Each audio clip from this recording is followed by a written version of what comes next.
Welcome back to ESBR Boxing's YouTube channel. Delighted as always to be joined by Gregory Dole. This is a final prediction video taking place for the big fight happening this Friday between the monster Naoya Inoue against late replacement opponent Joon Kim.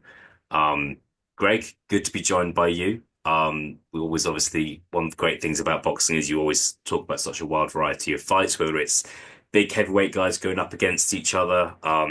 Guys at kind of the middleweights and obviously the lightweights as well. And obviously we kind of cover a lot of things here at ESBR, whether it be kind of the elite level or British level. And yeah, here's kind of another one of those. Inoue, as everyone knows, was supposed to be fight Sam Goodman on Christmas Eve. Fight got rearranged for January. Sam Goodman pulled out again with an eye injury. So here we are. Joon Kim, I hope I've pronounced that correctly. Sorry if I haven't done. Is the late replacement opponent, and Inoue is a very heavy favorite to win.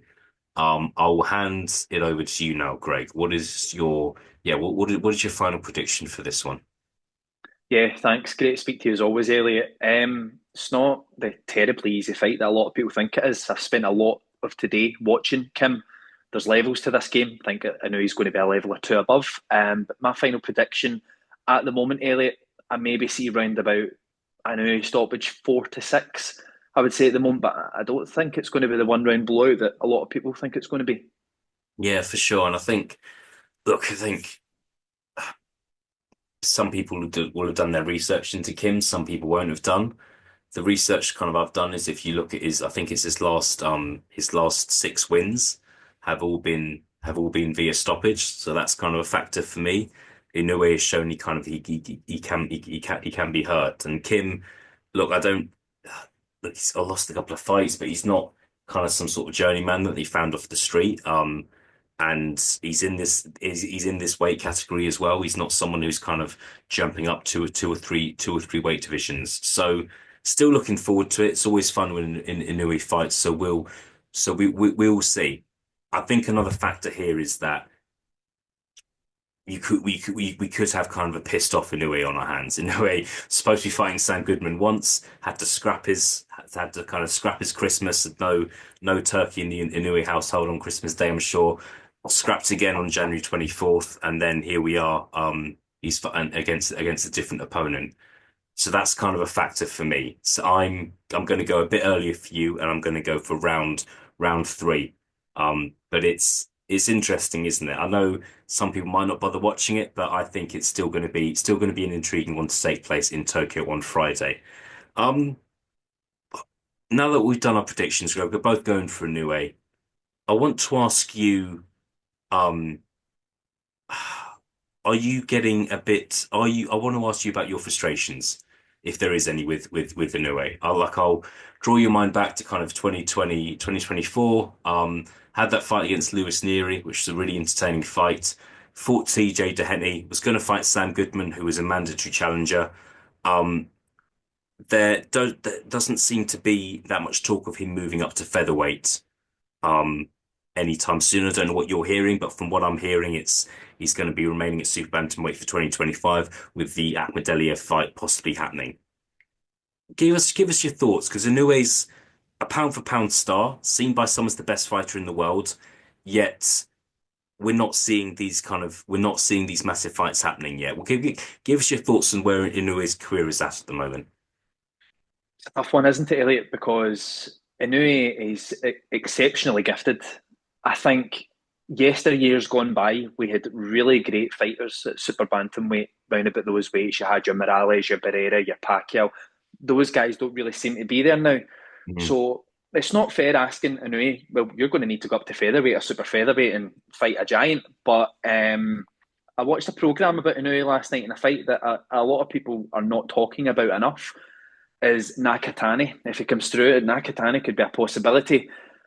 But the thing that I'm getting excited about, to answer your frustrations question, yeah, it's frustrating because you want to see him in against the very, very best. I think Lewis Neary dropping him could be a good thing for his career because it might make people that bit more aligned to take the shot. But a few months ago, I seen that he met with His Excellency Turki Al Sheikh. So I'm hoping now the Riyadh season things and the ring, etc.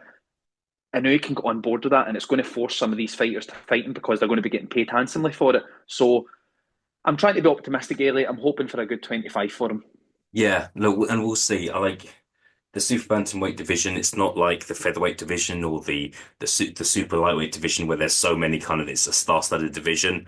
And as you say, I just think I'm kind of glad in a way that Inoue's not moving up and up because this is a guy who started his career at like flyweight. He shouldn't be at certain weights. It just shouldn't happen. I don't want to Yeah, see Inoue at I don't want to see Inoue at flyweight. I don't because that's not where he belongs. It's just it would be unnatural. But we'll see what happens. Like, I just think Inoue as well, 31 now, I believe, not getting any younger. So we'll see what yeah. sort of year he has. Final question from me to you, Greg. Quite possibly the biggest fight we could see Inoue in this year could be against Akhmadiliev. Akhmadiliev, who was out at the end of 2024, impressed with a stoppage win. Just the one loss on his record, a split decision to Parles. Is that a fight that excites you? Does that do a lot for you, or do you just see it as a foregone conclusion that Inoue would beat Akhmadaliev? Oh, it's a good question. I think it's a hard fight for Inoue. I think Akhmadaliev is a really, really talented fighter, but I was shocked with the way Inoue responded to him on Twitter and said, "Why would I be scared of you? You lost it to Palace, and look what I done to him."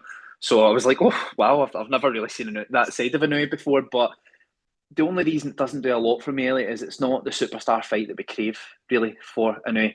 I think, like I say, the Nakatani fight is huge. Like in Japan, that probably sells a stadium. So good fight, good technical fight to watch. I would think that Inoue might just hit a little bit too hard for Akhmadaliev, but I think it's a good fight. But it's not one I'm desperate to see, if that makes sense. Yeah, fair enough, fair enough. All right, well, we'll leave it there. Interesting. Yeah, it really, really, really, really, like it's still an intriguing fight to me because this guy's come in on short notice, and I think boxing's the worst sport in the world for overlooking people and underestimating people. It really is. So we will see what happens. If you've enjoyed this video, please do subscribe to this channel if you haven't done so already. Let us know your final prediction as well. Greg, thank you as always for joining me, and I'll speak to you again very, very soon.